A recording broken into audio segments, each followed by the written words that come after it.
30 ዓመት ከጌታ ጋር እመቤታችን ጌታን ጸንሳ ከወለደችው በኋላ እስከ 30 ዓመቱ ድረስ እንደ ልጅነቱ እያገለገላት እንደ አምላክነቱ እያገለገለችው አብራው በአንድ ቤት ውስጥ ኖራለች።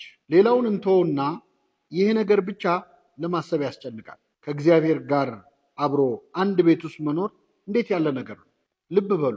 ድንግል ማርያም ጠዋት ከእንቅልፏ ስትነቃ እንዴት አደርክ የምትለው ፈጣሪዋን ነበር። ማታ ስትተኛ ደህና ደሪ የሚላት አምላኳ ነበር። የማይተኛው ትጉህ እረኛ በተኛች ጊዜ ሕፃን ሆኖ ካጠገቧ ያደረ ከእመቤታችን በቀር ማን አለ? ኪሩቤልና ሱራፌል ቅዱስ ቅዱስ የሚሉትን አምላክ እንደ እናት ሹሩሩ ብላ ያስተኛችው እርሷ ነበረች። ምድርን በአበባ ልብስ የሚያስጌጠውን ጌታ በተኛበት ያለበሰችውም እርሷ ነበረች። ዓለምን በእጆቹ የያዘውን ጌታ ክንዶቿን ያንተራሰችው እርሷ ነበረች። እነዚያን ሌሊቶች ድንግል ማርያም እንዴት አሳልፋ ይሆን? በህልምም በእውንም ከፈጣሪ ጋር መኖር እንዴት ያለ ጸጋ ነው! ጸሎት ማለት ከእግዚአብሔር ጋር መነጋገር ነው። እመቤታችን ከልጇ ጋር ለ30 ዓመታት አብራ በአንድ ቤት ስትኖር የነበራቸው ንግግር ሁሉ ከእግዚአብሔር ጋር መነጋገር ነውና ጸሎትም ጭምር ነበር።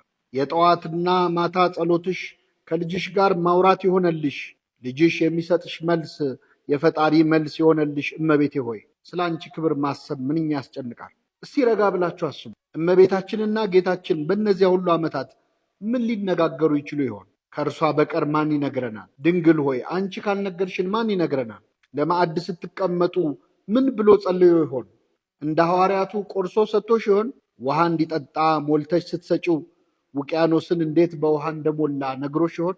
በእርግጥ በእነዚህ ዓመታት ክርስቶስ ለእናቱ ምን ሲነግራት ኖሮ ይሆን? ስለ የትኛው ምስጢር ሲገልጥላት ነበር? ገና የ12 ዓመት ልጅ ሳለ በኢየሩሳሌም ቤተ መቅደስ ያነጋገሩት የአይሁድ መምህራን በማስተዋሉና በመልሱ ሲገረሙ ነበር። እመቤታችን ከሕፃንነቱ ጀምሮ እስከ 30 ዓመቱ ድረስ አብራው ስትኖር በስንት ነገር ስትደነቅ ኖራ ይሆን? እንደ መንፈሳዊት እናትስ ድንግል ማርያም ለልጇ የትኛውን የመጽሐፍ ቅዱስ ታሪክ እየነገረች አሳድገው ይሆን? ሙሴ ስላያት ዕፀ ጳጦስ ታሪክ አልነገረችው ይሆን? ታሪኩን ሰምቶ ያቺ ዕፅ አንቺ ነሽ፣ እሳቱ ደግሞ እኔ ነኝ ብሏት ይሆን? ውሃ ስለፈለቀበትና እስራኤል ስለጠጡበት ዓለትስ ነግራው ይሆን? እርሱስ የዓለት እኮ እኔ ነበርኩ ብሏት ይሆን?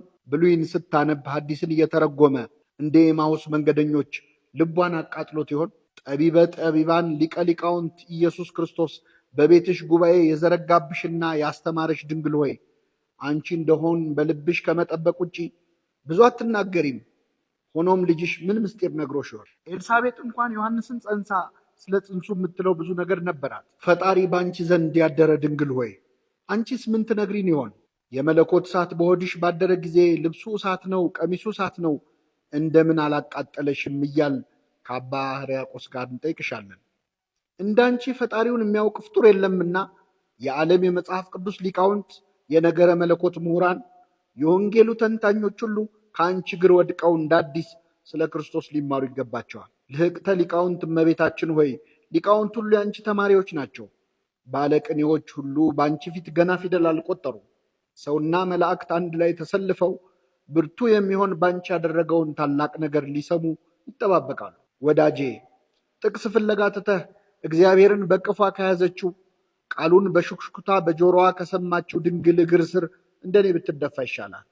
የእግዚአብሔርን እጆች ይዛ የመጀመሪያዎቹን የሕፃንነቱን እርምጃዎች እንዲራመድ የመራችውን ድንግል መቆም ያቃተን ደካሞችን እንድትመራን አብረን ደጅ ብንጠናት ይሻላል።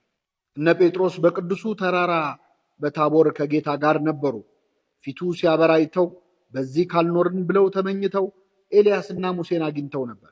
30 ዓመት ከጌታ ጋር የኖርሽው እመቤታችን ሆይ የልጅሽ ልብሱ ስንት ቀን አብርቶ ይሆን? ከነቢያትስ እነማንን አምጥቶ አሳይቶሽ ይሆን? እንደ ጴጥሮስ 3 ዳስ እንስራ የማትየዋ የእግዚአብሔር ማደሪያ ድንኳን ሆይ ቤትሽ ደብረ ታቦር ሆኖልሻልና ልጅሽ ምን አሳይቶሽ ይሆን? ከእግዚአብሔር አብ ልጄ ይህ ነው እርሱን ስሚው የሚል ድምፅ መስማት ማያስፈልግሽ፣ ለእኔም ልጄ ነው ማለት የምትችዋ እናት ሆይ እንደ እግዚአብሔር አብ የሚላችሁን ሁሉ አድርጉ ለማለት ስልጣን የተሰጠሽ ሆይ 30 ዓመት ከጌታ ጋር መኖርሽን ባሰብኩ ጊዜ ጠባቧ ሕሊናዬ ኃጢአት ያደቀቃት ሰውነቴ እጅግ ተጨነቀች። ዮሐንስ በፍጥሞ ደሴት ብዙ ራእይ አይቶ በጌታ ቀን በመንፈስ ነበርኩ ብሎ ጻፈ። 30 ዓመታት የጌታ ቀን የሆነላት በመንፈስ የነበረች ድንግልስ ስንት ራእይ አይታ ይሆን?